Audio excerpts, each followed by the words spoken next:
Така, за какво ще си говорим днес?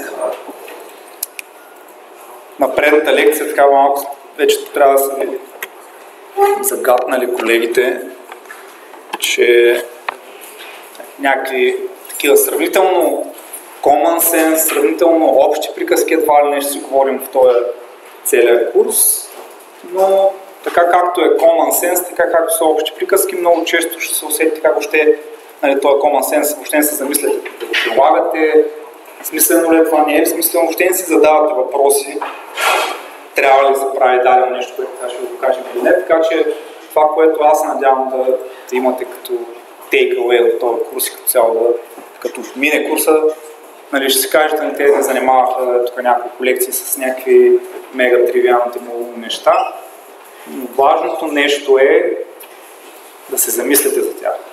Окей, ще кажете, аз ги знам тия, ще повтаряме някакви неща, особено там на лекцията, която е тя последната, коя беше там за методи и курсове. Ще си говорим пак за кахежен, за капли, ще си кажете, ние много ги разбираме вече че неща, защото пак ги повтаряме. Ами за да се замислите за тях. Най-основно казвам. Да, ще има неща, които най-вероятно не сте ги чували сега. По-скоро ще наблегнем неща, които може би вече по-скоро сте чували, но пак казвам, ще обърнем внимание на това да се замислите. Може би няма винаги да ги следвате тези практики, конвенции, които ще ви покажем, да се замислите. Защото те са важни.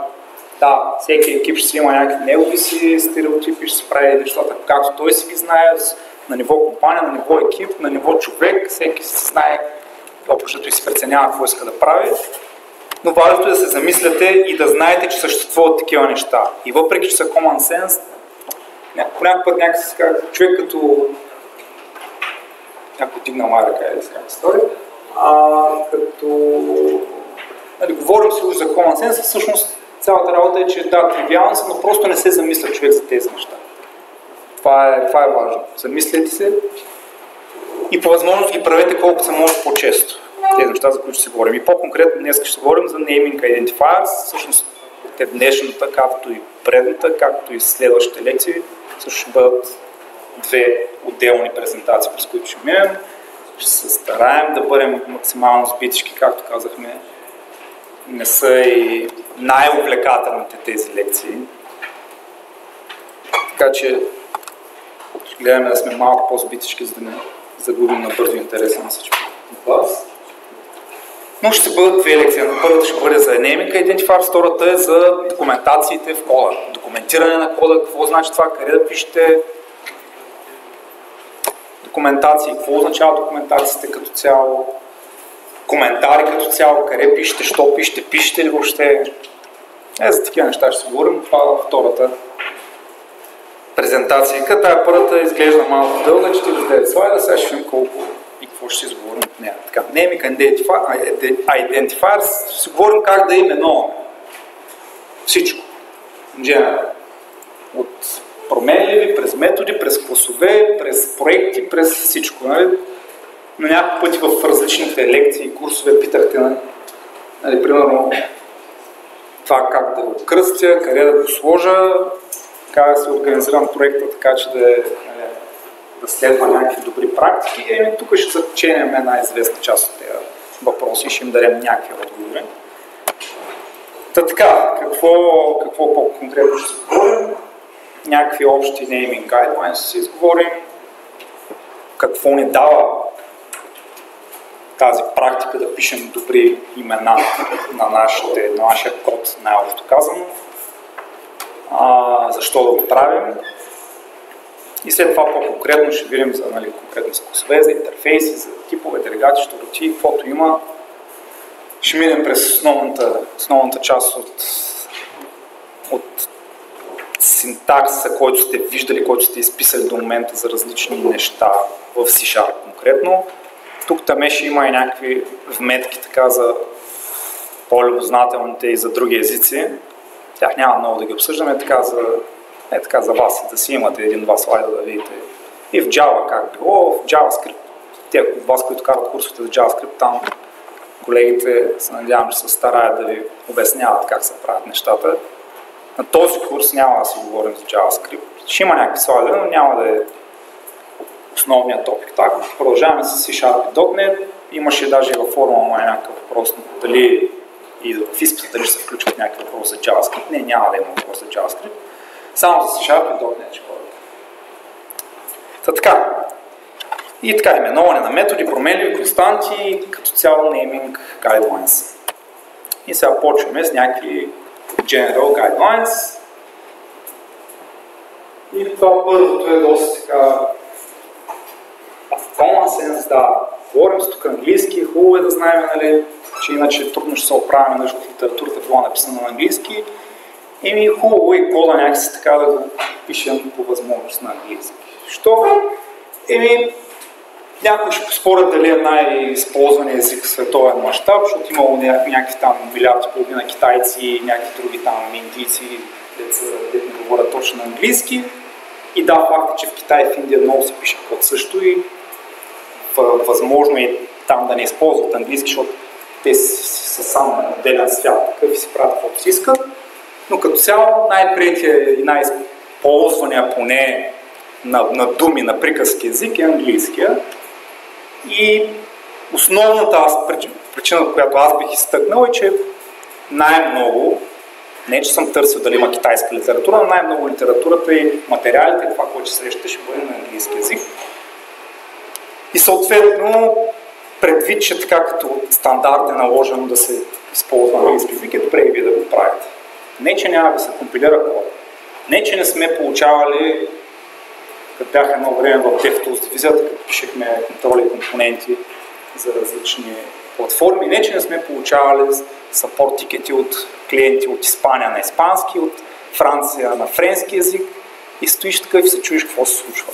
На китайски не сме получавали, не знам дали в Китай ползват нашите контроли. Или ако се... Не, всъщност със сигурност от азиатци сме получавали някакви съпорт тикети, но не помня да съм се натъквал на иероглифи в кода. Даже не съм уверен дали си иероглиф ще се компилира. Най-вероятно с най-различни езици по принцип кода ще се компилира. Едно време и в FMI, понеже така имахме много любознателни колеги, питаха дали на изпита да спишеш задачката, защото в FMI принцип се решава, не знам в момента как, не знам колко от вас учат в FMI в момента, едно време задачи се решаваха на лист хартия. Компилираш си на ум, все още се решава на лист хартия, особено функционалното програмиране е много забавно на лист хартия. Scheme, не знам колко от вас са чували за Scheme, за един от диалекти на лист, един от функционалните листи, както е в FMI се пише там на хартия и имаш безобразно много затваряш скоби, като пропуснеш някой, няма да се компилира кода, нали? И ти режат точките, както е, глупости. Любознателните колеги питаха, може ли на кирилица да запишем кода и някакви промени и ще се компилира. Да, ще се компилира, трябва да го пишеш на кирилица, защото нали, така кеф ще се кръстиш по променливата пешо с ш или пък с шестица, нали, защото си по-опич. Може, нали. Очевидно не са го забранили, очевидно също може да пробвате, ако не вярвате, нали, по принцип. Не съм пробвал скоро, едно време в по-старите версии на Visual Studio можеше, най-вероятно и сега все още може да пишете на чужди езици и ще се компилира кода. Но не го правете. Защо? Защото казахме, че води се най-малкото, че английски е най-широко използван или поне в IT средите наистина е така. Аз лично не съм, пак казвам, не съм се пробвал да го доказвам, да речем спрямо китайски. Като цяло не знам китайците дали използват английски, но нека приемем поне ние тук в Европа и в по-голяма част от това, че това е най-използван език и да го използваме. Така, ето тук е даден пример на виетнамски, как ще се почувствате, ако видите код. Аз не знам как ще се почувствам, защото най-вероятно няма да разбера, че е на виетнамски, но ще е нещо, което няма да ме скепсило, защото не го разбирам. На френски съм виждал код, наистина. Виждал цяло, един проект от той изписан, променили всичко на френски. Коментари на френски. Ако разбираш френски, може да се оправиш, но не е много приятно да го гледаш. Но е интересно да го видиш поне веднъж в живота си. Един проект не написан на друг език, освен английски. Така, избягвайте, нали, колкото и да ви имате желание, колкото и да сте така ексцентрични по натура, няма да ви помогне това. Също така, някакъв general naming guideline бил да не се пишат с някакви абревиатури, с съкръщения. Сега някои хора биха поспорили за това, особено тия, които пишат няма да си говорим за JavaScript, но тия, които пишат в света на където source кода е важно да бъде сбит малък, защото бил се трансферирал по мрежата, иначе ти става тежък сайта и са бавен и така нататък. Някой казва, тук ще си пише както си искам, защото нали, трябва да ми е малък файла накрая, който се трансферира. JavaScript, като се тегли, знаете, не знам дали знаете също. В принцип, нали, един вебсайт, за да работи в повечето, че му трябва някакъв JavaScript, той се тегли от сървъра и файл, който се изтегля, колкото по-голям, толкова по-бавно ще тегли, като е бавна връзката и затова заради такива причини хората се намират такива някакви измислени причини да не пишат добре именовани променливи, защото да им бил кратък код. Ако това точно е проблема, нали, че вместо да си напишете променливата скрипт count, нали, да спестите колко символа в случая. 1, 2 или колко са? Света. Символ, това точно ще ви е проблема и затова ще ви е бавен сайта, най-вероятно е някъде друга е проблема. По-скоро, както казват хората, зад клавиатурното устройство е по-важно от тези другите неща. Така че пишете си максимално описателен, дескриптивен код. In general. Сега тук 100 пъти сигурно ще повторя на тази лекция, защото той е главно за тази лекция. Но колкото и тя съответно и ще бъде и така прелюдия към следващата лекция, която ще говорим за self-documenting, самодокументиращ се код и като цяло къде пишем коментари, къде не. Ако сте си написали така променливите методите, класовете, като цяло кода и сте си ги именували по такъв начин, че те да са говорящи. Говорихме си примерно на юнит тестинга, как там да си именувате, примерно да показвах ви даже едно проектче на един колега, ето. Колко от вас между другото го разгледаха Byte2 Validation проект, който ви показах? Добре, очаквах да сте повече, разгледайте го. Добре, така ще знам въпрос. Колко от вас в момента се чувства, че вече могат да пишат качествено юнит тестове? Малко в топика, що пък не. Нито един човек от вас няма, който се чувства комфортно в писането на юнит тестове. Супер сме ви научили, значи, да има дигащата по-ахто ръка. Добре, да приемем, че сте срамежливи.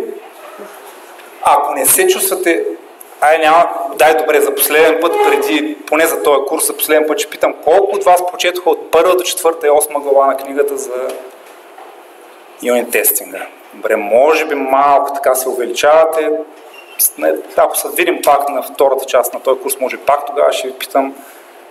Защото за този курс сме показали някакви книги, ама доста от тях ще бъдат така, като ги отворите и като видите колко страници малко така ще се демотивирате, почте ги четете. Книги от сорта нали, там на Code Complete, дори на Pragmatic Programmer, която в този курс е една от книгите, която бих ви препоръчал. Няма да ви казвам сега конкретни глави, защото тя е така. Повечето неща са, пак някой ще каже common sense и така нататък. По принцип може да я прегледате и ще бъде добре за вас. Но дори тези да ги прегледате, Code Complete, Pragmatic Programmer и така нататък, от този курс няма да или по-точно за писането на код и за именуването и така нататък няма толкова много да ви помогнат. In general, как да мислите, докато програмирате, да, може би ще ви помогнат, но книгата за юнит тестинга, особено като разправяте тук или поне като не си признавате дали можете да пишете юнит тестове, е добре и е важно да я прочетете.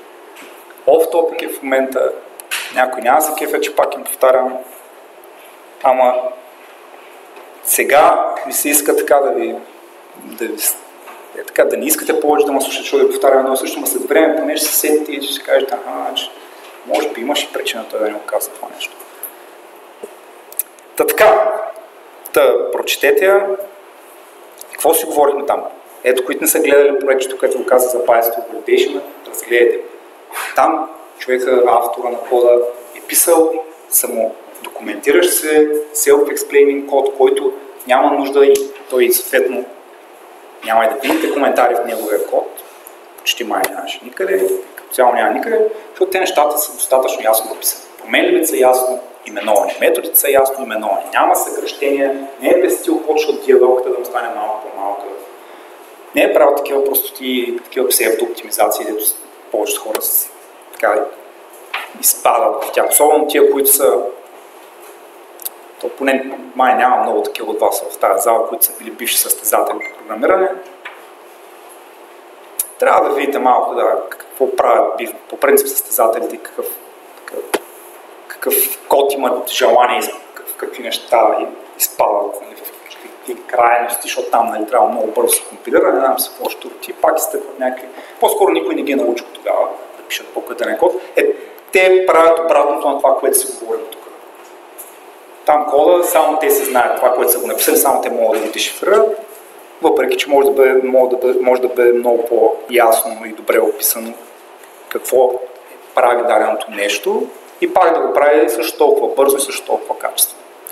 Та съкращения няма смисъл. Няма да спечелите нищо.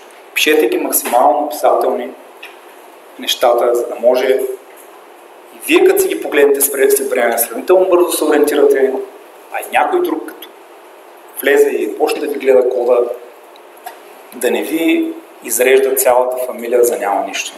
Няма причина да си навличате гнева на другите хора заради 5 символа, да че ги спестите от 5 думи. Та така. И това пак някакъв път сега ще повторим за различните неща, които може да именувате. И трудни за произнасяне неща, най-общо казано. Сега от вас тук най-вероятно няма хора, които също има хора, които са учили полски, чешки, някакъв такъв език, там дето няма никакви гласни между думите, почти никакви гласни. Няма да изпукали 5-6 съгласни, защото толкова са могли, като са мислили езика. Такива неща. И като си пишете код, по принцип, ако сте поляци, нали, също по-добре на английски, нали, да не е на полски, защото там ще си кажете, нали, аз ще си изпиша цялата дума, но тя нали, някакси пак няма да има гласни. Така че, нали, не че тях явно ги бърка това, че няма гласни, но някой друг като гледа някакси получава дискомфорт. Така че същата работа. Пълните думи, изписвайте ги. Някакси и колко... Някой ще каже, поне неща да скролвам, нали, хоризонтално, нали, вертикално, се случи да скролвам, да говорили сме слушали. И тук на този курс ще говорим как нали, кода трябва да бъде един екран и някакви такива щути, лесно да може да се чете, че да няма скролиране, да търсиш кода къде е. Някой се намира оправдание, също нещо, че не искал да скролира на хоризонтално, нали, и затова пишел по-кратки имена.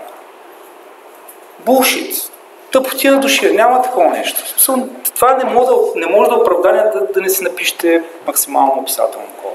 Първо, че има може да използвате има такова word wrap, една такава невероятна функция, която нали, като нещо стигне края на екрана, там да няма хоризонтален скрол, директно го рапвам в следващия ред, нали, като за начало. Да, ще кажете, после ма ще ми стане на 3 реда една дума, нали? Може да малко да разтеглиш зума, нещо да направиш, ще намериш начин, ако има желание. Важното е, че после ще оставите наследство, което някой ще иска да го пипне и да го погледне. Иначе никой няма да се занимава с вашия код и няма да може лесно да се поддържа. Говорихме си за юнит тестовете, какво помагат, какво не помагат. Като пишете с краката си, колко юнит тестове да напишете после, т.е. на някакви неща. А пък ама ли пък юнит тестовете, като ги запчукате с някакви, защото нали, там казахме всичко трябва да бъде описано какво се случва, нали, ще съкратите, защото пак да няма хоризонтален скрол, няма да се получи. Смислени имена. Някакви неща да ще кажете, тук нали, не сме се събрали, не сме някакво училище за бавно развиващи се, нали, сравнително common sense, ама нека пак да се окажем да се замислите и като се засилите поради каквато и да било причина да напишете нещо, не е особено смислено, да зададете въпроса, аз защо карах този курс преди половина година в Академията на Телерик и Виктор, що ми губи 3 часа времето от живота ми? Имаше ли някакъв смисъл да зададете ни такива въпроси сега? Какви въпроси да се задават като именовате? Нали? Какво означава ми names? Имената трябва да отговарят на това какво прави от класа, какви са целите му, какво представлява действието, каква е подменлива такъв, метода и така нататък. Как да го кажа? Има ли все още хора от вас, които пишат каквото и да било, клас, метод, променлива, с така, просто на шльокавица, каквото дойде, без да има смисъл в името? Най-вероятно не. Пак казвам, това са common sense. Но важното е да... Понякога път всъщност, да кажа малко като пример за места, където няма да срещнете тези моменти, в които сега си говорим, че на дема, примерно, много често хората на дема си намират оправдание да не пишат някакви смислени имена. И примерно, и аз самия, примерно, като стартирам някакво, да речем, някакъв проект, в който да ви показвам някакви неща, и примерно там някакво дефолтно име е сложено. И примерно не го именувам по някакъв специален начин. Или по принцип на доста неща, където хората показват някакви тема, не си играят всеки път, всяко може да окръстят по абсолютно по този начин смислено, за да не е съкратено и така нататък. Защо се прави това? И по принцип, защо понякога темата не показват най-добрите практики? И тук, и в този курс, а и в другите курсове, които сте виждали, защо е добре по принцип да не се хващате едно към едно, ред по ред, дума по дума в това, което пише в темата, и да не ги приемат за чиста монета, и те не са нещо, което показва точно добрите практики. Темата, идеята им е да хванат някакво парче код в най-общия случай, защото демата са някакъв код, и да ви максимално нагледно и просто да ви покажат някаква конкретната концепция, за която се говори. Там не е идеята да бъде написан перфектно, архитектурно, смислово или каквото и да било. Важното е да се извади този смисъл, нещо, което се опитва човек да ви обясни и да ви се покаже максимално просто. И да не се дистраквате от странични неща. Колкото по-семпло, дефолтно са написани някакви, примерно проекта е кръстен дефолт, не е даден някакъв смисъл, примерно класа, метода и така нататък, а само конкретната специфична част, на която човек иска да обърнете внимание, има фокус върху нея, тя да е написана смислено, това ви помага да не се дистраквате от другите неща, да се чуете, сега, защо точно така го кръстил, този клас точно това ли прави и някакви такива въпроси се задават, заради това там да речем, че е приемливо и позволено. Обаче, като почнете да пишете някакъв код, който дори в тази академия, дори на места, където не виждате причина да го правите, въпреки че вече не би трябвало да има много такива места, на които да не виждате причина да пишете смислен код, няма защо да си спестите усилието да окръстите нещо малко по-адекватно и да е по-говорящо. Пак казвам, защо? Защото самите вие, като се връщате назад във времето и като трябва да промените нещо в този код, ще може по-лесно да се ориентирате, по-лесно ще може да промените нещо, да надградите, а и много важният факт, който може би още сега не го осъзнавате, но е добре да си улеснявате живота на другарчета, дето ще работят заедно с вас. А много от тия другарчета даже въобще няма да ги познавате, може дори да не са родени. Защото след 20 години може да случи така, че работи проекти, които година наред да продължат да се използват, някакси не е окей поколения наред да минават, да ги гледат кода и да ви споменават с лошо. Така че ето тези примери са показани тук, казват как, примерно, какво означават meaningful names. Ми да обясняват какво прави, примерно, един калкулатор, като бил някакъв факториал или като бил смятал, да бил скала факториал калкулатор. Променливата, която държи бройката на студентите, да била students count. Най-вероятно вече го правите това нещо. Въпреки че може да, примерно, когато имате някаква бройка, да слагате примерно само count. Но това, когато е в контекста на някакъв метод, който работи само с студенти, може да е окей. Може да не е задължително да слагате навсякъде примерно students и така нататък. Обаче, ако има два каунта в дадения метод, може би ще е добър момент да не почвате да ги инкрементирате, да кажеш count 2, count 3, count 4, така 5, 6, колкото дойдат, и да почнат да придобиват някакви по-смислени над. Едното най-вероятно е бройка на нещо конкретно, на кучета, на котки, на студенти и така нататък. Така че да, common sense е, но да, все още някои от вас не си правят труда и казват, тук мога да го неглижирам, така може да мина капките, нали? Тук не е толкова важно. Ако от сега още почнете, вие си мислите, че могат да взимате преценката кога е важно, кога е не, малко сте се заблудили все още, не сте достатъчно свикнали още, не сте изписали достатъчно код.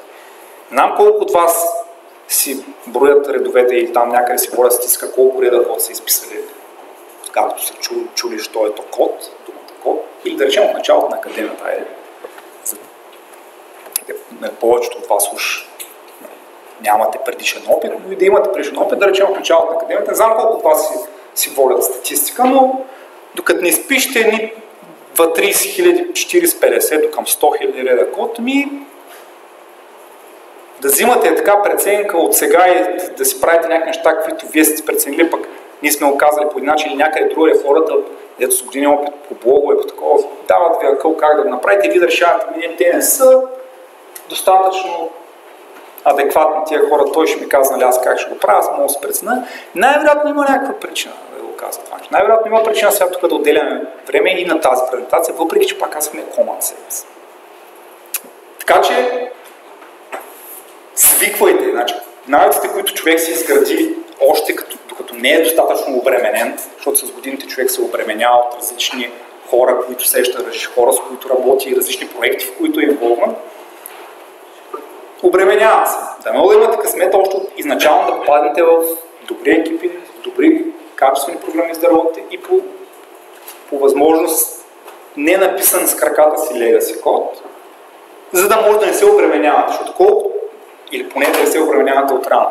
Колкото по-рано човек започва да се обременява с някакви такива неща и не се старае да го прави по правилния начин, толкова повече то е лавинообразно и с годините въобще няма да се замисляте, аз така съм си го правил, вече ще кажете, аз имам опит, 5 години съм го правил така, да, добре, и вече съм опитен, кой пък ще ми каже, аз тук знам какво правя, винаги съм правил така, работил и така ще продължа да си го правя, ми е окей, може да си живели във вашия си малък балон там, вашата си вселена, ама ще отидете някъде в реалността, нали? Някъде ще слезете от този балон и хората доста така, зависи на какъв човек ще учите, може много грубо да ви се мъкнат на земята и тия 5 години, 10, колко сте ги натрупали, нищо да не значат.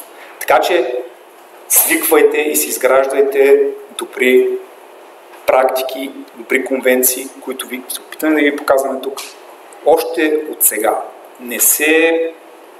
Ако от сега се опитвате да скатавате и да не пишете редове код, няма да отидат на добри нещата. От сега трябва да старайте колко се може повече код, колко се може повече символи, повече редове да изписвате. Така че няма причина в каквото и да било проектче, днешна дата, да отворите, да седнете да го пишете и да не го именувате правилно проектчето, да не го именувате правилно namespace-а, класа, метода, промелива и така нататък. Не би трябвало да има такава причина. Ако сте стигнали там вече някъде да отивате и на някакви места да изнасяте, примерно, подобни лекции или нещо такова, и примерно на лекциите, защото аз съм казал, че да не застраквате хората, не знам си какво, нали, да правите проект, където не се именуван добре, да речем, че е окей. Не знам колко от вас им се налагало да показват пред приятели да правят такива презентации, или пред, няма значение пред кого, но дори и тогава, предвид, че сте все още в момент, в който не сте озрели да взимате такива самостоятелни решения за кога е окей, кога не е окей, правете го, както сме го казали, пък нека да стигне от там да някой да ви хули, защото сте следвали добрите практики. Нека от там, нека за такива неща да ви хули. Така, трябва да бъдат meaningful in their context нещата. Пак, common sense, да, трябва името да бъде meaningful or not depends on its context. Така, сета. Какво точно пише долу на слайда? Пример. Generate в класа лабиринт генератор. Достатъчно meaningful. Разбира ли се какво прави, като почнеш да четеш класа, че имаш някакъв лабиринт генератор, който най-вероятно ще генера някакви лабиринти и имаш generate метод. Какво ще прави generate метода в този случай? Ще генерира лабиринт. Супер, значи е достатъчно описано. Трябва да се казва примерно generate лабиринт. Защо не? Защото се разбира достатъчно така, не може да се удължава. Окей, лабиринт generator, точка generator, ако е естетичен, ако не е естетичен, няма да е точно така. Ако е инстанционен метод, нали ще кажа, че се създавам аз някаква промелия, която примерно ще се казва тя ако се казва, пак нали някакси ще е достатъчно добре, добре, ще кръстите както се решите. Може да окръстите метода и generator. Няма да е проблем. Дори те хората не казват на някакви тавтологии се получават, нека да е колко се може по-описателно, ако Ако стигна там, че има прекалено много повторяемост на думите, и примерно всеки един метод, който е хвален, генератор, лепите отзад лабиринт, и най-вероятно като разгледате после класа, сами ще осъзнаете, че може би е малко излишно, да речем. Може би след това, ако не е статичен метод, ако е инстанционен, като създадете променливата, после като почнете да ги използвате, като гледате контекста на място, където е използван вече, може да се стори, че не е достатъчно описателно, има някакъв там generate, има и в някакъв друг клас generate метод. И сега променливата, ако не е именована правилно, сега какво генерира? Лабиринт или генерира? Нещо друго ли генерира? Не става ясно. Но това, например, ви сте просто да кажете, ако имаш един generate метод, трябва да задължително да е generate. Не е много лесно да се каже. И в двата случая ще е достатъчно описателно. Ако не ви е достатъчно описателно, по-скоро правете по-описателно, отколкото обратно. Естествено, толкова не ви е достатъчно описателно, това ще направите, но ако се чудите, по-скоро изберете по-описателното, отколкото да направите някакъв компромис и особено ако е публичен API, говорим с публичните неща, е добре да изначално да бъдат добре премислени, че после по-тегаво обяснявате на клиентите, що сте сменили. И прямо generate, защото реши да окръстите с лабиринт отзаде. И човека трябва да минава с написал кода. Що ще вие така сте решили да си помасажирате малко вашия код, да го направите по-як? И да сте го помислили по-рано. Така че тия неща е добре предварително да се са правят методите, ще си ги сменяте колко искате. Но за публичните, мислете ги в фонд. Премислете ги примерно, докато го билдвате, може начално да се сложите някакви, ето примерно, място за коментар, ако не сте сигурни, ще говоря с малко за коментар, да сложите едното до, примерно, да го премислите отново. Така, окей ли, може да сложите коментар или най-отгоре на класа, to-do, review all methods, имената им окей ли са, не са ли окей. Примерно, ако не сте сигурни, важното е да стане достатъчно говорящо.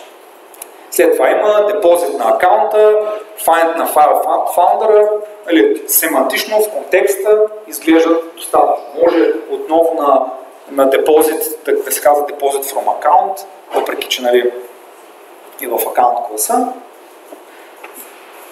Все пак някаква преценка от вас би трябвало да идва. Аз казах тук да не си правите сами някакви крайни, такива да взимате някакви решения да го занемарите кода. Въпросът е достатъчно описателен. Ако ви изглежда не е достатъчно описателен, по-скоро да направите малко повече, дори да е малко екстра, отколкото да не се разбере, да не се чете лесно. И пример за контекстно не толкова смислени имена, generate на класа програм и не е ясно точно какво. Може би ще генерира програми, но като цяло програм класа, като самият той сам по себе си не е много ясно какво е това програма, освен ако не е в някаква DLL-ка, не е в някакъв проект, който самият той дава обяснение на алгебра, че ще има някакви програми вътре. Иначе самия клас програм само по себе си, по принцип нещата ги пишат са програми, така че програм не е достатъчно описателен. Find в класа програм също не е особено какво ще намирате в една програма. Доста неща могат да се намерят там в принцип. Не е ясно в този конкретен клас какво ще бъде. Така, малко ще забързаме с темпото, че иначе пак ще би се докъсно. Junior developers какво правили били? Слагали fake meaningful names, data are in fact meaningless. И какви били примерите? Topic 6, exercise 12. Loops, exercise 12, проблем 7 и така нататък. И какво казва долу? Да, topic 6, exercise 12 било обяснявало, че имало има 6 топик, най-важно между 5 и 5, има конкретно значи 12, не 12 exercise. Ама, този въпрос на exercise какво е точно? Ако е в някакъв проект, който е, все пак да дам малко по-пълната картинка, ако е в някакво асембли, което е асембли, примерно е за някакви задачи конкретни, примерно той е кръстено супер конкретно, примерно е задачи по математика за първи клас.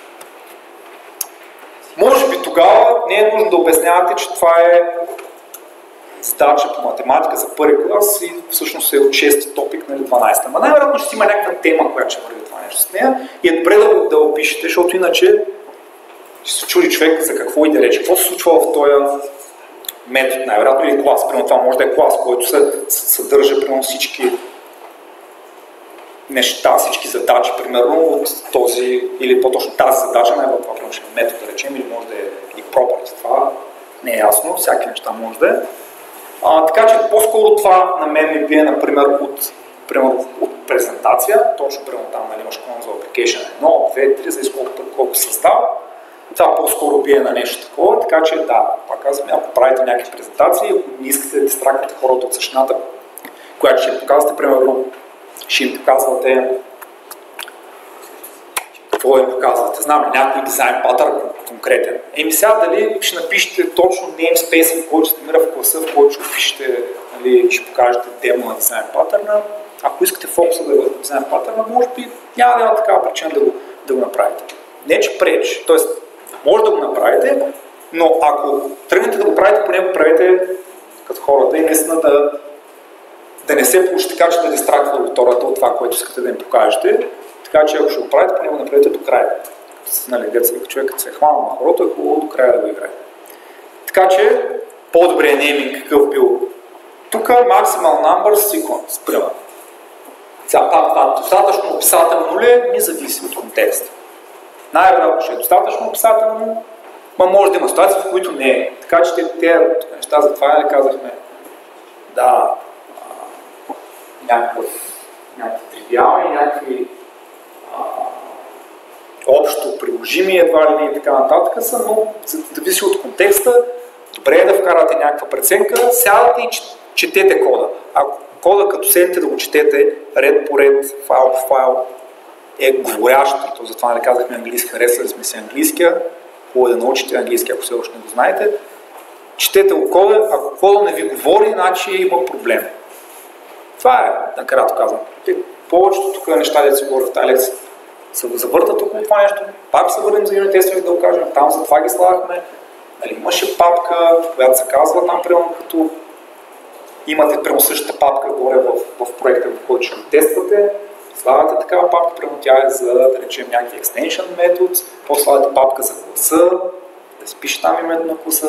Естествено, ако не е максимално описателно и не става ясно какво е, пак няма да е достатъчно говорящо, но ако е, ще може да се ориентирате, слагате файл, който е CS файл, който е с името на метода property, там какво ще тествате и почвате вътре да си описвате, че това should е какво си и става едно изречение. Почвате да го четете, като може да си го изговорите като едно цяло изречение на английски, по възможност на английски, както казах. Значи нещата са окей. И така, и сега по-конкретно, класове, типове, не че нещо кой знае колко по-различно ще кажем, но пак казвам да обърнем внимание. Защото все пак тук гледате и JavaScript, нали? Цялото неща, които ще ви покажем, са малко по-конкретни за C# света, нали? Като конвенции от различни езици, различни платформи, различни конвенции. Нали? Пак може да кажете вие да допълните, нали, различни компании, различни екипи и така нататък, да, но между езиците особено си има така някои специфични разграничения и начини, по които е удачно да се пише на един език, начини, по които е удачно да се пише на друг език. Не, че някои хора не казват майната му на конвенцията в C#, аз тук съм JavaScript девелопър, ще ма кара той да слагам отваряща скоба на долния ред под името, да, и пукат си, нали, горе. Окей, ако всички я слагат там горе в проекта, в който работите, да речем, че ще е файн. Ама ако само вие, защото идвате от JavaScript света и защото C# ви е много крив и много смотан език и не искате и някой ви накара да пишете на него и само заради това ще скачите скобата горе, ми не е окей. Консистентността е едно от най-важните неща в кода. Ако не е консистентен, отново няма може лесно да се ориентира и да намери това, което трябва. Така че, да, може би ще има проект, в който точно обратното и точно защото е бил само JavaScript девелопър и те са решили така да слагат отгоре и да ви накара да го правите по този начин. И shit happens, така да случва се и ще го правите. Аз през тези години, в които съм работил в различни проекти, съм няколко конвенции се налагал да адоптвам. Първите една-две седмици попрепсуваш малко, па свикнеш накрая. Затова е хубаво да минете по принцип през различни неща. Да видите, колкото се може повече неща, като видите, толкова по-добре представа ще можете да изградите, но по възможност да започнете с добрите неща. Пак казваме, че се обременявате от рано и старвана работа. Та C# и по... Значи, какво казахме? какво пише тук и в JavaScript и в Java, и в PHP, едва ли не навсякъде да се използвал Pascal Case, не е баш така в JavaScript света, или поне най-вероятно и вие като гледате код, не винаги е баш като в C#. След това точно какво пише, нали, за другите езици, в случая ще говорим главно за C#. Вече сте свикнали, кода, който би трябвало да сте свикнали, кода, който ние сме ви показвали, е написан по този начин, нали? С всяка нова думичка се започва с главна буква и би трябвало и вие да я пишете. И това тук говорим за класовете. Когато има новата клас, да я пишете по този начин. Всъщност и в JavaScript класовете също са по този начин. Да, аз просто се подверя, че там методите главно, нали, човек не ги пише по този начин. Тук говорим за класове все още. По този начин се пише, да. Или поне е добре да се пише по този начин. И очевидно за класовете поне има някаква сравнително единна концепция и стил написан. И така, за интерфейсите малко ще видим, че примерно в Java били малко по-различни. Казахме, това е малко така, колкото да го видите. Сега повече това не е ясно дали още някой ще има досег с Java. Няма може да видите някакви неща, но въпросът е, че сега се съсредоточаваме върху C# и моля. Да. Цялото го списваме XML, да ми букви или само първо? Да, въпросът беше, ако имаме някакво съкръщение XML нещо си, дали цялото го изпишем XML, там въпросът е абревиатура, по принцип така се върви, нали. Не, че не може да разгънете абревиатурата, но най-вероятно няма да е добра идея да го направите. Аз мога да ти кажа, аз какво правя. Пак казвам, различни хора, различни идеали. Това, което аз съм виждал възможно най-много, е, че не се пишат прямо XML всичките букви главно. Или поне аз не го правя така. X си е главно, ML си е малко, и следва следващата дума и виждаш, и по принцип аз какъв проблем виждам в това да имаш няколко букви, една след друга големи и съответно да почне следващата дума, която отново започва с главна буква, е точно, че може и да не фанеш и да не е лесно четимо да видиш къде започва следващата дума. За мен лично това е правилото, което се следва. За да може да бъде максимално говорящо, нека да се отделим точно така от Pascal Case. Това е. Пага, не, че няма други начини. И тук особено внимание не сме стигнали до тая, не знам на коя лекция беше. Сигурно следващата, след тази. Си говорим и за юзингите, защото сега просто сетихме, като писахте за юзингите, къде би да са пишели. Години наред в тази академия юзингите се показва на хората, ако сте гледали вече лекцията за юзингите, се показва, че юзингите се пишат вътре в namespace. И се обяснява как това е industry standard, или така се го пише. Да, аз не съм съгласен, че е така. И самоинициативно реших да го сменя за тази академия. И няма да ви го показваме така. Shit happens, се казва, 6-7 години в академията така са го показвали, не съм съгласен. Не съм участвал в нито един проект, не съм виждал, мисля, че само на едно място, даже че спомням кое беше, съм видял код в чужди проекти, нали, говорим за сериозни институции код, в който юзингите са вътре в namespace. Това са фактите, аз боря с факти. Да, имам си моя преценка, мои желания, харесване, нагласи и така нататък, но особено в този случай и двете си имат минусите и плюсовете. Всяко едно нещо е така. И това, което сега казахме за именуването и всяко едно нещо, което показваме, винаги има минуси и плюсове. За съжаление, в много от случаите са почти поравно. И т.е. плюсовете в една ситуация и другата са поравни като бройка, ако щете. И тогава вече идва доста така личната преценка и малко така субективното мнение. Но по някакъв пъти фактите говорят. Да, сигурно ще намерим много хора и сме коментирали с доста хора. Макар че в интерес не, чак за спорове специално за юзингите не сме стигали, защото в повечето случаи с колегите, които сме работили, всички са работили по този начин, ние всички са адопнали точно този начин на писане. И пак казвам, моята практика, това, което аз съм видял през годините, не съм виждал така. И не тази година няма да ви уча по този начин. Въпреки че нека да не сме ви давали и показвали наш код, който юзингите са вътре. Ама не е като и тренерите, които ви показват тия неща, да не са точно пред академия, където са ги показали по този начин. Така че няма по какъв друг начин да ви ги покажат. а и няма и по друг начин да бъдат написани темата, защото са писани от хора, които харесват тази конвенция, аз не я харесвам.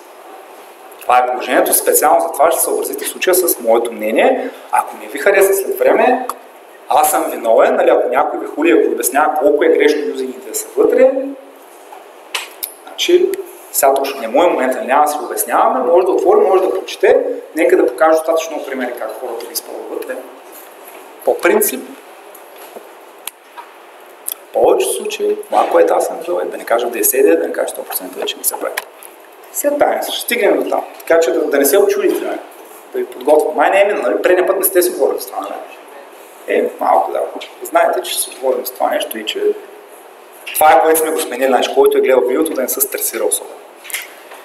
Incorrect examples, нали, като е Pascal case, да не бъде Camel case, нали, това е едното обратното на другото, нали, в повече случаи. За класовете не е много окей, защото някакви неща, просто като ги правиш дълго време, даже не е трудно да намериш конкретна причина. То става очевидно, някакси толкова си свикнал с него, че сега ще кажа да го обясниш, защото се забил с Pascal case. Всички цял живот така го били писали, така се е свикнал, нали, гледаш го непрекъснато по този начин и по-горящо, явно. Не знам, някакви неща, що са прямо бели, не са черни. Така са преценили хората, така са, що се казват бели, не се казват, не знам си какво. Както и някакви неща са и с годините се изграждат като утвърдени принципи. Едното за специално за миналото на класовете е така. Така че даже няма нужда какво да търсим под волата, така го правите. Не му търсете причина. И аз в случай не искам да ви дам конкретна причина, просто така се прави. И именуване на... Вече тук е конкретно след като започнете и пишете Pascal case, все пак някаква логика трябва да следвате да бъдат написани по някакъв... самите думички, които изграждат името на класа да бъдат следват някаква логика. И тук пише какво може да бъде. Може да бъде какво беше това съществително или някакво там прилагателно със съществително. Пак до някаква до голяма степен common sense, сега го кръсти като някакъв глагол. Може да ми дадете пример за клас, който има смисъл да бъде с някакво действие, т.е. да не е съществително, но да е някаква друга. Съгласни ли сте това? Ако не сте съгласни, дайте пример да ви... Защото да, тия неща, казах common sense, може и някакви неща да не са листнати достатъчно точно и ясно. Ако не сте съгласни, да продължавам, т.е. ако не сте съгласни, кажете, ако не да продължавам нататък, защото това наистина е достатъчно... Също сега, ето тук отдолу има move. И клас move, знам ли, май не се налага да пиша такъв клас move. Значи и движение. Ако ви е достатъчно описателно класа, като напишете, като спишете метод, какво ще да го използвате, говорящо е, примерно, не контрастира много от другите неща, които както сте ги минували, не казваме всички да ги минуват еднакво грешно да сте фани с това. Но може move в някакъв контекст да е окей. По-скоро movement, което е. Move и movement са съвително различни. Смислово може да са различни неща. Сега дали всеки път може да прекъсне movement, може би не. Не се знае. Въпросът е да звучи смислено. Find users class, това вече е доста така. Това, ето казахме име на метод, вече явно е станало достатъчно common sense за вас. Някакси find users, ако е класът, ще бъдат методите вътре. Може да са, да кажете, защото примерно в юнит тестовете е точно така. В юнит тестовете точно казваш find users, черта в кашут и еди-фос. Ама това са юнит тестове. Тук сега в момента не говорим и говорихме си вече за юнит тестове, така са минало. Сега ще се говорим, нека да изговорим. Преди да стигнете до юнит тестове, преди да се говорим за тест дрива на напала. Някой от вас пробва ли между малко така тест дрива нещо с някой така pair programming да пробва да напише на някой да тест. Пробва и как се случва? Добре беше. Само да сте проект за цял проект сте изписали с тест дрива.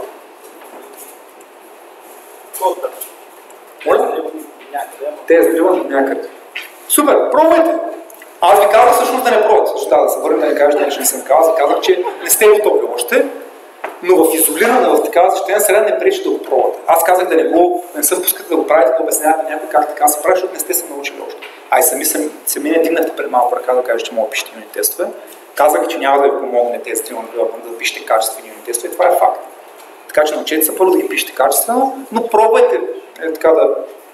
В крайна сметка, като ги пишете за някой друг, би трябвало да не е толкова, да не се обременява толкова с това, нали, първо пишете тестовете, то сам да пише имплементацията. Като е за някой друг, пробвайте. Ето, това е го казвам. Ако сами ще пишете имплементацията, после първо научете да пишете качествени юнит тестове. Та така, Extreme или Fast също е много як клас, потенциално. Чек може да някой да му стори смислено, зависи, по-скоро може би не и така. От Common Sense, продължаваме нататък. За интерфейсите говорихме с Microsoft, ако били решили, да слагат отпред и всички са втурнали по този начин да го правят. Правим го така. Сега, има ли смисъл в това нещо? Заложили са някакъв смисъл, най-смисленото ли е, не е задължително да е най-смисленото. Свикнато е така, няма що се правим на интересни да не го пишем по този начин. И няма какво да обясняваме отдолу, кои са инкоректни, кои са. Важното е пак, казвали са някакъв върх може от някакво прилагат, такова. Кажете, че ми се това глагол да имаме след ама и able. Значи може да го прави това. Окей, писали сте вече интерфейс, ще пишем още и на дизайн патърните. Това са добрите практики, които показват хората и така ги правите и вие. Имало случаи, в които сте се чудили дали, вече не мога да спомня какво ме бяхте питали, дали да е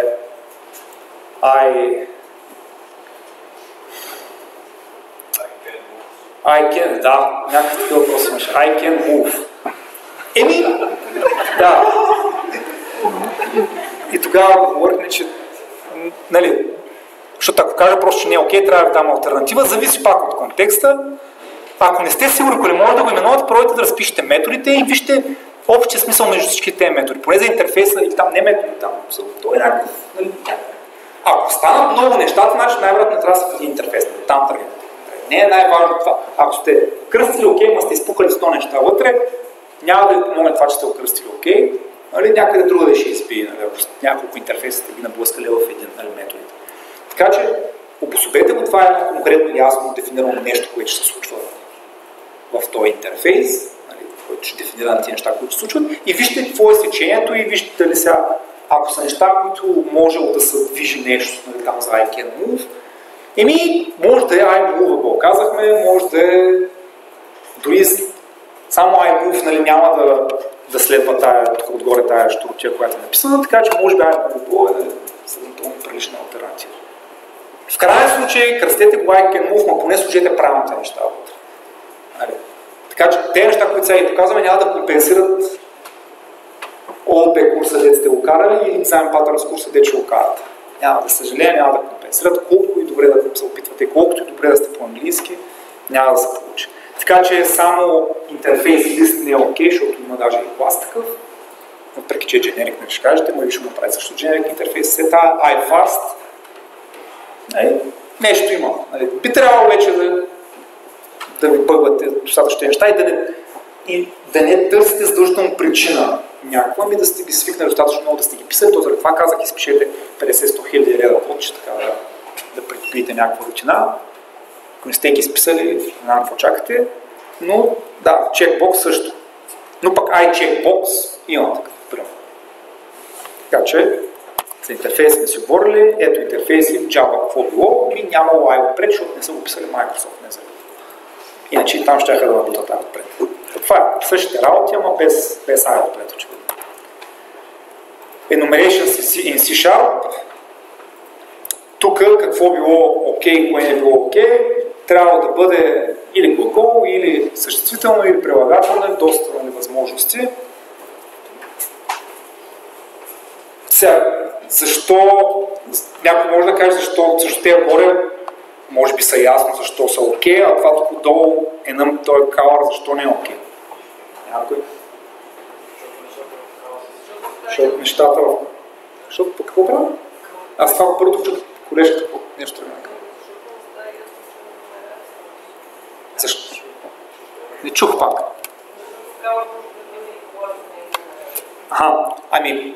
По принцип има дори дефолтен такъв.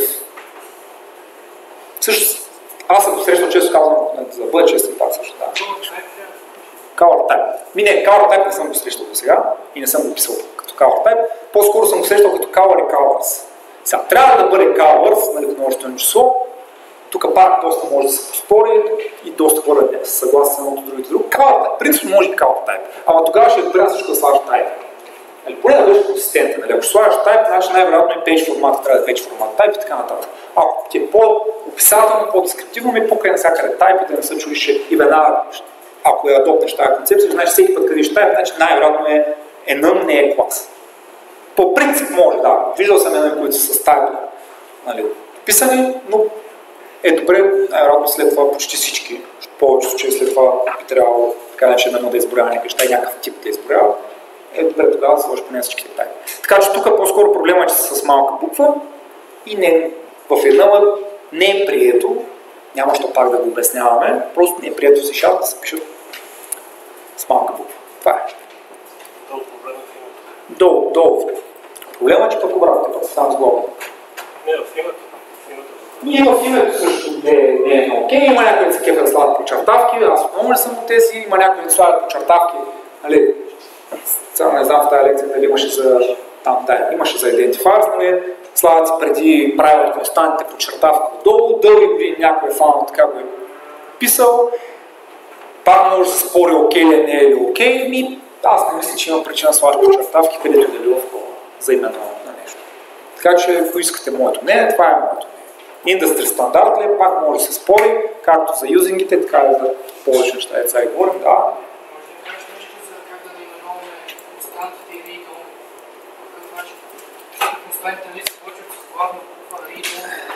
Константите и read-only, как да ги именуваме, беше въпроса. Ако оттам бих трябвало, ако даденото нещо е публично, дори ако се абстрахираме, въпреки че публични просто филдове не е окей да има, така да сме сигурни, трябва да се пропърта, оттам нататък първо, ако е публично, го пишете сигурно с Pascal Case. Започвайте с главно. Всичко в C#, всичко, що е публично от интерфейс, клас, enum и така нататък, трябва да се почва с главно, което ето нещо, което следвате. Това е конвенцията. А специално за статики за read-only, дори не е задължително да има разграничаване между двете. Сега аз, как в повече случаи пиша, със сигурност статичните променливи ги пиша точно Pascal Case. Някои не се кефят, някои слагат пак подчертавки, някои ги пукат с главни букви, така, точно е така page формат или защото, нали, ако са само с главни букви, пък не сложи подчертавки, нищо няма да стане. Лично аз получавам дискомфорт, като вие само главни букви. Сега вие дали получавате дискомфорт, дали някой ще ви кара да пише така, не е ясно. Аз лично ги пиша без подчертавки, Pascal Case. Също и за, ако не е публичен, т.е. за read-only променливите, по-скоро ги пиша Camel Case, но ако е публичен, поред някой ако е публично, по-скоро пак Pascal Case. Така че задължително са публични, слагайте ги с главна буква, че иначе бие на JavaScript. Не, че нещо против, просто са различни неща. Аз поне старая и не съм от тия, дето искам да ги унифицирам и да събора за един език навсякъде една конвенция. Така че на това е на въпрос. Ако е правят read-only променливата ми, не виждам причина да я пукам с главна буква. Така че константите, да. Константите дори да я правят, нека те да се виждат, че наистина са константи. Енумерации в Java как били, общо взето, както виждате, малко по-различно от C#, защото били с capitals. Нека си ги пишат така. Те за мен, поне няма кеф, нека си много... Нали се едно да се кара кода, няма кеф кода да ми се кара, нали аз съм го писал, някакси крещи. Аз заради това представа на главните букви на кеф, защото наистина някакво се едно нота Б, някакво удивително, още малко ще изпука човек. И не ме кеф, като гледам така. Така че, окей, в Java така ги пишат, ако пишете някъде на Java, пишете ги по този начин. Не ви кажете, пишете, защото C# били така. Щом така били го адопнали Java-та, файн. Защото продължава. И ето, примерно, отново явно, като с главни букви не трябва да са с малки, така че това е положението в Java. Специални класове. Атрибутите Не сте стигнали сигурно. Там някой писал ли атрибути до сега? Също някой знае ли какво е атрибути?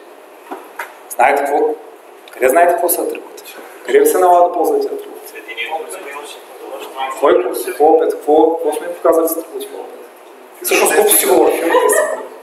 Как да аз запроснете за юнит тестинг малко? Забравям, че го минахме. Както е, атрибути, да. Добре, поне колко дигнаха ръка, че са писали атрибути? За какво сте писали атрибути? В едно домашно имаше. Супер, че сме видяли. Добре. Слагахте ли атрибут отзад на класа? Той е суфикс. Слагахте ли го, като сте писали атрибутите? Слагахте го. Що слагахте, защото така сме ви казали сега. Слага. Специални класове пак е, съм наложил го някой. Най-вероятно пак от Microsoft, защото също не съм сигурен за атрибут специално, но като е тръгнало така се пише. След това плюса е поне, че не се налага, като го използвате атрибута, да го лепите това атрибут отзад. Що и защо, примерно, е по-окей да не е така, защото и синтаксът така не ще е специален за атрибут. Те няма да му лепите и пак да крещи там, че било атрибут. Колекциите същата работа трябва да бъде collection. Супер, нали? Говорящо е. Цялата работа е пак да говори достатъчно, да обяснява, че е нещо специално. И да, листа в strings не било нещо много окей, да. На мен поне не ми звучи окей. Листа в strings collection, може би пак трябва да е по-скоро някакъв лист, просто с някакъв generic тип, или няма нужда класа да е, или по-скоро като имате най-вероятно няма да се налага да забиете някакъв клас, който е лист, пък работи само с стригове по някакъв специален начин, най-вероятно ще използвате някакви generics, затова има generics. Ще ги преизползвате тези схеми, да не пишете list of strings, list of ints и така нататък. Naming special classes, exception е същата работа. Exception сега ще кажете, че пак сте писали, супер. Да, по опето имаше. Делегатите същата работа. Тук е вече доволно common sense, нали, с тези примери, няма какво толкова да пак да им търсим подводите. Просто се замислете. Седете да пишете делегат, замислете се, имаше ли нещо по-специално. Да, ще станат много неща, за които да мислите. Мислете първо това, че го напишете смислено ли и да прави една конкретна работа там. Говорихме си класовете, какво ги прави качествени и така нататък, юнит тестовете, какво тестват. По-важна е същината на кода и даже може да тръгвате и в началото напишете някакво име, което е безмислено и да го обособите след като приключите с написването на метода, защото по принцип в един момент ще видите, че именуването е едно от и понякога, че е много по-трудно да именувате метода, защото ще искате да го именувате правилно, защото сме казали, че е важно да се именувате правилно. Няма да ще свършат думичките. В един момент стигате, оттам наистина свършват. Стоите пред кода без много, не знаете как да го кръстите. Толкова много неща сте изписали, че на този поредния метод ми или трябва да се повторите, или нещо такова. Да, ще кажете, нали, ако съм го написал кадърно, вътре правилно, конкретно нещо, най-вероятно ще мога да му дам име, не е винаги баш така. Като спишете прекалено много код, в един момент се свършват имената. Някакси за толкова други неща мислите, че името, последният проблем да ви става името и не е толкова лесно. Важното е замислите се, все пак, за да го завършите, защото това по-скоро, аз бих казал, че някои започват с това, не е задължително да започвате с името, да давате добро име, по-добре напишете, за да не се ограничавате задължително от името, напишете логиката адекватно, кадърно и накрая пробвайте на база на логиката да напишете някакво име и тогава се замислите, нали, за тези правила. Но не е задължително да следвате този патърн. В доста случаи аз примерно пиша давам някакво име, което си мисля, че е окей, след това се налага да го преработя, защото не съм видял целият смисъл на метода и не е задължително вместо дошла ми идеята да напиша някаква логика, нали сега, защо да губя половин час да мисля името на метода, преди да я напиша, нали, да ми заминем след това. Както и да, това не е толкова важно, просто е, че да, за специалните класове си е хубаво да следвате тия специални практики. Да направим една почивка сега. Всъщност я да видим колко слайда имаме надолу. Хубаво, да направим ли почивка? Че имаме още, ще гледаме да забързаме, защото те тия са доволно тривиални неща и да не ви оттекчавам тук напълно. Та почивка, желаещи? Да, хубаво. Айде.